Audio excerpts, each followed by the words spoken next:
Fox News contributor. Joe, what do you think? Welcome. Well, yeah, hi, how are you? Good. Look, Tesla's Model Y and Model 3, they're the two best-selling cars in California.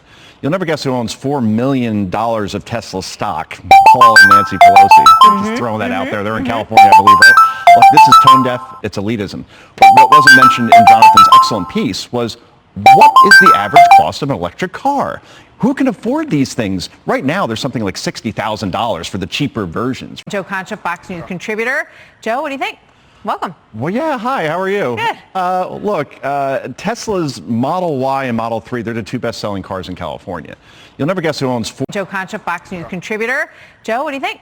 Welcome. Well, yeah, hi, how are you? Good. Look, Tesla's Model Y and Model 3, they're the two best-selling cars in California. You'll never guess who owns $4 million of Tesla stock. Paul and Nancy Pelosi. Just throwing that out there. They're in California, I believe, right? Look, this is tone deaf. It's elitism.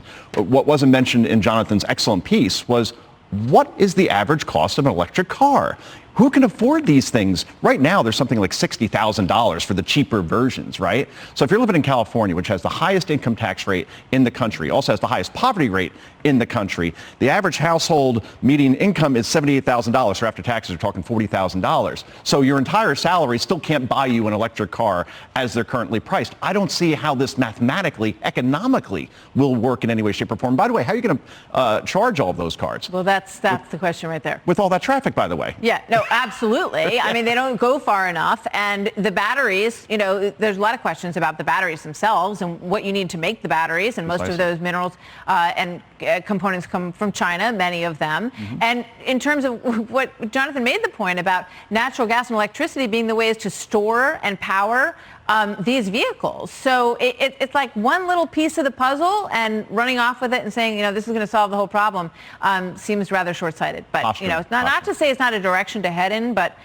you have to do it you have to do it when you have the trade-off ready to go. Right. All right, so Fairfax County Public Schools making more waves over their policies. The district is requiring all teachers to complete a training program that says that students can ask to be addressed by different names or pronouns, and their parents do not have to be included or notified in any of this, right?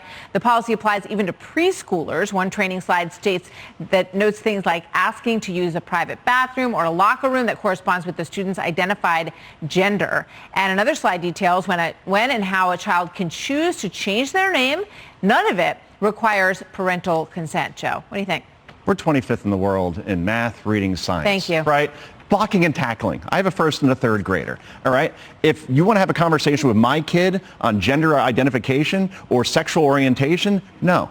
I'll have that conversation with my child when I feel they're ready. And when they're 6 and 8 years old, as they are now, believe me, they're not ready for this conversation. I would think that, and I would hope that Virginia and their teachers unions would have learned the lessons of the last gubernatorial race, where a guy named Terry McAuliffe, who nobody ever heard of before, beat Clinton royalty and Terry McAuliffe. He was down double digits. He ran on education. He ran against this sort of thing. And here they're just doing it all over again. Parents are not going to accept this. And parents aren't domestic terrorists, as Merrick Garland calls some of them who object to this stuff. All we want is transparency. What's in the curriculum? What are you teaching my kid? I just want a say in that. That's all. I mean, how about just logic, right? How about sort of being mature about a situation? If a child says, you know, I'd rather be called this, of course the first thing the teacher should do is say, you know what?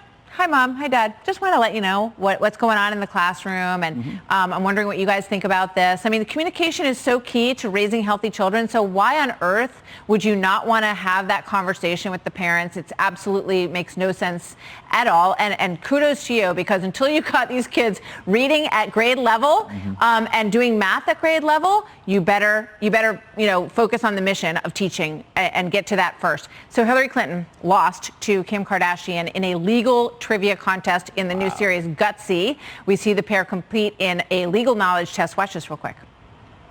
Under what circumstances may one use deadly force to defend themselves? Yes. When one is being faced with deadly force themselves, or one believes that deadly force is imminent. Was it humbling to lose that contest to her secretary? Oh, it was heartbreaking. Oh my gosh. Correct. Mom. You made a good effort. Correct, Mom. Heartbreaking is one word. Heartbreaking. Humiliating is another word. Yeah. Look, I'm going to defend Hillary Clinton here. By the way, try to imagine Donald Trump losing a business trivia contest to Kim Kardashian, who also is a businesswoman as well. I have a feeling you'll be hearing a lot more about this story. I'm going to defend Hillary here in the sense where she hasn't studied for the bar probably in 50 years, right? And my kids school me on things like the solar system. Like, who knew there were 10 dwarf planets? You ever hear this maki? I never have. So when I do trivia with them, they get things right. The law does not really change. And you knew the answer to that question. It's self-defense. That's a it's very good justified when it's in self-defense. Like, hit the button. And I never went to law school. You don't. Yeah, neither did I. Yes. All right.